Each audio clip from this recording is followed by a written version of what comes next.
Masih di Kompas Bisnis, Saudara. Presiden Prabowo Subianto bilang main saham bagi orang kecil sama dengan judi. Karena yang akan menang adalah bandar atau orang dengan modal besar. Hal tersebut disampaikan Presiden Prabowo saat menceritakan adanya ancaman IHSG akan turun jika pemerintah menjalankan program makan bergizi gratis. Bukan orang kaya saja main saham, tahu nggak?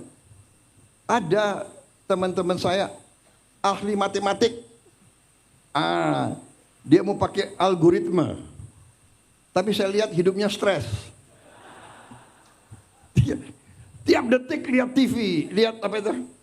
Wah, harga saham turun 0,0 sekian. Wah, panik dia. Hitung lagi. Aduh, hidup stres, aku enggak mau lah. Dan saya kasih tahu itu ya, main-main saham itu kalau orang kecil ya pasti kalah. Itu untuk orang kecil itu biasanya sama dengan judi itu. Yang menang yang bandar, yang besar, yang kuat, ya kan? Kami kasih catatan singkat, Saudara. Pertama, yang Presiden Prabowo bilang adalah bermain, bukan investasi. Kedua, bermain saham dengan berinvestasi saham memang dua hal yang sangat berbeda. Kalau mengacu pernyataan Presiden Prabowo yaitu bermain dan melihatnya tiap detik ini memang seperti judi. Kalau lihat naik turunnya harga saham per sekian detik, nuansa spekulasi memang sangat tinggi. Inilah yang mirip dengan judi. Catatan ketiga, masuk ke dunia saham selalu ada ilmunya. Ketika seseorang mempelajari fundamental perusahaan, kesehatan laporan keuangan, dan bisnisnya, baik besar atau kecil, itu baru disebut berinvestasi. Biasanya kalau berinvestasi memang tidak selalu melihatnya per sekian detik, melainkan long term. Pun uang yang dipakai adalah uang dingin atau sederhananya uang nganggur. Main saham, Saudara, seperti judi bagi orang kecil. Itu yang disampaikan Presiden Prabowo Subianto. Apa beda main saham dengan investasi saham? Kompas Bisnis bertanya langsung ke expert saham, yaitu Kepala Riset Praus Capital, Alfred Nainggolan. Selamat pagi, Pak Alfred, apa kabar? Selamat pagi, Mbak. Kabar Pak, baik? ya, dari pernyataan Presiden Prabowo Subianto, ini apa sih yang bisa dicermati? Presiden bilang main saham seperti judi bagi orang kecil, yang menang bandar atau orang dengan modal besar. Lalu apa sebenarnya beda main saham dengan investasi saham dari sisi karakter transaksinya, Pak? Ya, memang tadi kalau dalam transaksi di pasar saham kita melihat ada beberapa latar belakang ya. Yang pertama tadi pasti eh, investasi, jadi tindakan investasi karena kita tahu bahwa saham adalah salah satu instrumen investasi yang sifatnya juga jangka panjang sehingga ketika ada transaksi saham itu bisa dimasukin kategori investasi dan secara teoritis memang seperti itu. Cuma memang di hampir semua pasar ada juga yang namanya dilatar belakangi oleh trading. Ini juga cukup banyak ya, tidak hanya di pasar saham kita, namun kalau bicara masalah investasi itu mencermati pertumbuhan aset atau pertumbuhan perusahaannya kan karena kita kalau berinvestasi di saham kita investasi di perusahaan atau beli saham beli perusahaannya. Nah, kalau trading itu memang lebih kepada pergerakan aset, mencermati pergerakan aset. Dan ini perlu menjadi catatan yang penting ya bahwa kalau bicara trading itu ada skillnya, ada ilmunya. Bahkan kalau kita lihat ada sertifikasinya juga. Sehingga artinya kalau misalnya masyarakat atau investor atau retail melakukan trading tapi tidak punya ilmunya, skillnya, maka ini yang masuk kategori main saham. Main saham. Jadi kita tahu bahwa hampir semua permainan juga bisa dimainkan atau masuk kepada spekulasi tinggi atau kita bisa pakai dengan bahasa dijadikan judi ya.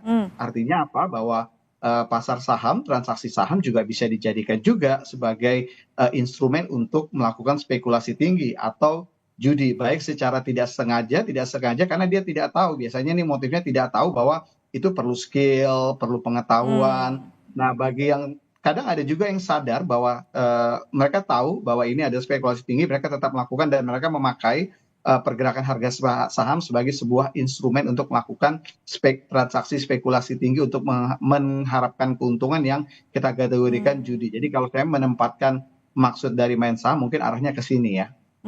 Singkatnya memang main saham yang dimaksud ini adalah trading tanpa ilmu begitu dengan spekulasi tinggi ya, berbeda dengan berinvestasi yang ada ilmunya, mempelajari juga bagaimana kemudian kinerja perusahaan dan lain-lain yang ada pertimbangannya begitu, dan juga ini bisa dikatakan long term, bukan yang tiap detik dicek pengen untung banyak langsung diambil gitu ya, Pak. Iya, betul. mungkin kalau dicek juga trading juga memang karena dia bicara masalah pergerakan aset bukan investasi. Kalau investasi kan tadi pertumbuhan aset. Hmm, Kalau trading kan pergerakan aset ya. Mungkin hmm, tentu perlu tadi mengamati layar atau perdagangan dengan waktu yang sangat cepat ya. hmm. Sehingga kalau untuk trading memang perlu untuk mencermati atau mengamati layar. Tapi sekali lagi trading ini butuh skill, trading Oke. ini butuh ilmu dan bahkan ada sertifikasinya. Oke, nah kalau dari risikonya bagaimana? Bermain saham dan mengamati harganya setiap detik, bernafsu ambil untung dari selisih pergerakan harian dibandingkan dengan berinvestasi saham dengan cara mempelajari fundamental atau teknikalnya? Ya, kalau tadi latar belakangnya investasi ya, tentu tadi kita resikonya dari sisi resiko perusahaan. Jadi saham perusahaan apa yang kita beli, maka resikonya adalah resiko bisnis perusahaan tersebut. Makanya kadang-kadang dalam berinvestasi di saham, tentu pertimbangannya tidak hanya pertimbangan kalkulasi keuangan saja, tapi pertimbangan bisnis ke depan, prospek Hmm, yang memang secara natural bisa saja dimiliki oleh investor, sehingga nggak perlu dengan latar belakang keuangan yang sophisticated dan sebagainya. hmm, Tapi tadi perlu juga tadi kemampuan fundamental. Jadi risikonya di sana.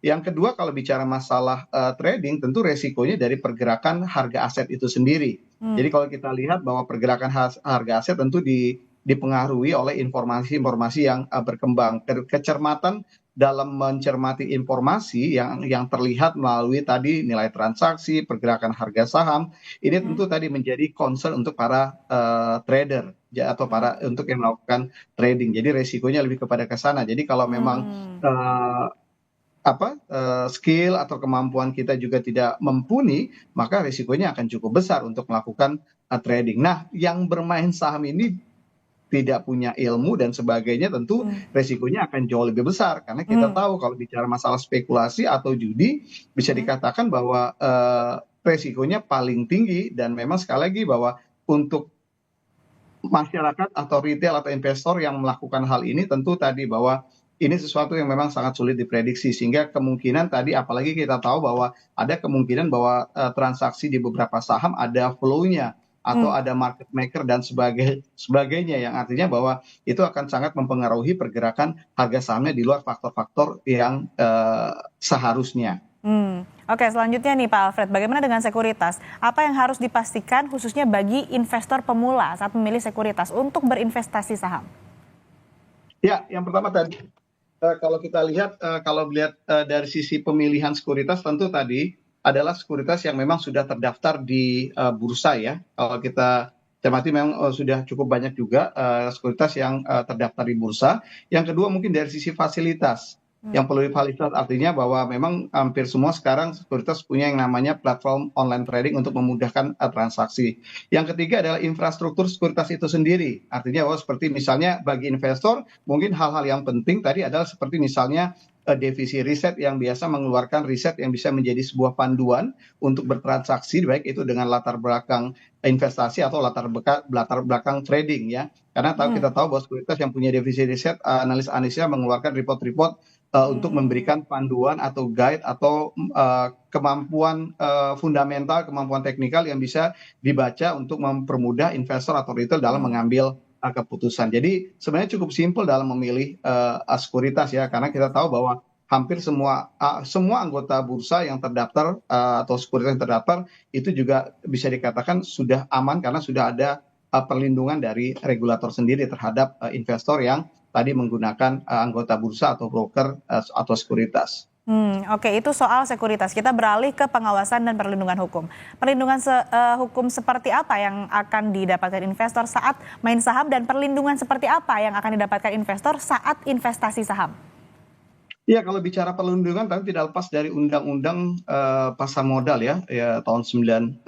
Semua sebenarnya itu sudah cukup jelas bicara masalah tadi perlindungan yang harusnya didapatkan oleh investor kita baik dari sisi tadi keterbukaan informasi dari emiten, proses transaksi dan sebagainya. Jadi sebenarnya mekanisme itu semua sudah cukup clear apalagi di 2011 kemarin juga diperlengkapi ya undang-undang pasar modal 95 kita dengan tadi yang adanya dana perlindungan investornya. Cuma yang menjadi concern saat ini adalah bicara terkait dengan perlindungan adalah tadi literasi masyarakat kita yang cukup Hmm, kurang atau masih sangat rendah terhadap tindakan yang namanya investasi di saham. Kadang kita lihat bahwa banyak pihak-pihak yang tidak bertanggung jawab memanfaatkan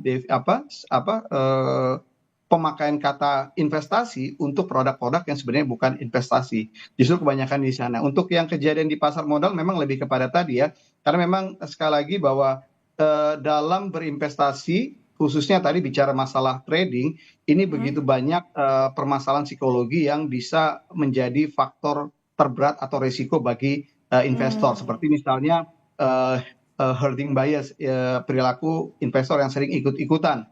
Jadi karena melihat sebuah transaksi dengan nilai yang kenaikannya cukup tinggi, bahkan volume transaksinya cukup tinggi, sehingga dia terdorong atau terikut untuk masuk atau membeli. Padahal dia tidak tahu informasi yang ada tentang emiten atau saham tersebut. Nah, psikologi-psikologi ini yang biasanya banyak menjadi resiko bagi investor. Tadi bicara masalah trading. Tapi kalau bicara masalah investor atau investasi, tentu tadi ini bicara masalah resiko bisnis yang terbesarnya. Dan kita tahu kalau bicara resiko bisnis sebenarnya tinggal bagaimana tadi memilih emiten-emiten atau perusahaan-perusahaan yang memang punya resiko bisnis yang relatif rendah atau yang sudah cukup sustain ya bisnisnya. Baik Pak, ini singkat saja untuk pemula, untuk memilih saham, sebaiknya pilih saham yang mana? Blue chip yang fundamentalnya sudah teruji atau saham lapis kedua yang mungkin secara harga masih lebih terjangkau? Ya, ini tergantung tadi profil resiko masing-masing investor ya. Kalau investornya memang risk averse yang tidak begitu suka resiko, tadi kalau untuk bicara masalah saham untuk kelas saham ya, untuk instrumen di saham, tentu saham-saham blue chip atau di mana perusahaan-perusahaan yang memang first liner yang pemimpin di sektornya, yang memang kita tahu dari sisi bisnisnya juga sudah kita kenal atau produknya juga sudah kita kenal, bahkan kita menjadi bagian dari konsumen dari perusahaan tersebut. Nah, kalau untuk yang second liner dan third liner, mungkin tadi ini untuk investor yang memang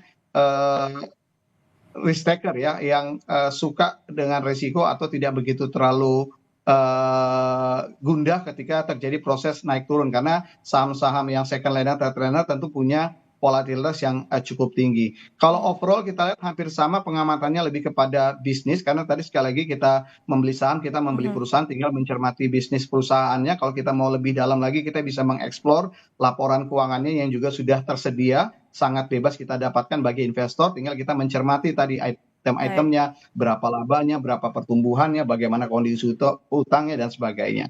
Baik, jadi yang dikatakan oleh Presiden Prabowo Subianto soal main-main saham yang pasti akan kalah itu sebetulnya bukan soal trading, bukan soal investasi saham, tapi bermain saham tanpa ilmu, tanpa kemudian melihat profil risiko, kinerja perusahaan yang memang ini bisa menimbulkan risiko tinggi begitu ya. Baik, Pak Alfred. Itu yang banyak juga terjadi di pasar saham kita, investor-investor retail yang seperti itu. Tadi juga tips-tips yang disampaikan dan juga ilmu yang disampaikan oleh Pak Alfred soal bagaimana kemudian memilih saham, kemudian bagaimana melihat risiko dan lain-lain. Ini juga bisa dicatat bagi Anda yang akan mulai main saham. Maksud kami bukan main saham yang disebutkan tadi ya, tapi mulai berinvestasi saham ataupun juga melakukan trading. Terima kasih Pak Alfred Nainggolan, Kepala Riset Praus Capital telah bergabung bersama kami di Kompas Bisnis. Sehat selalu Pak.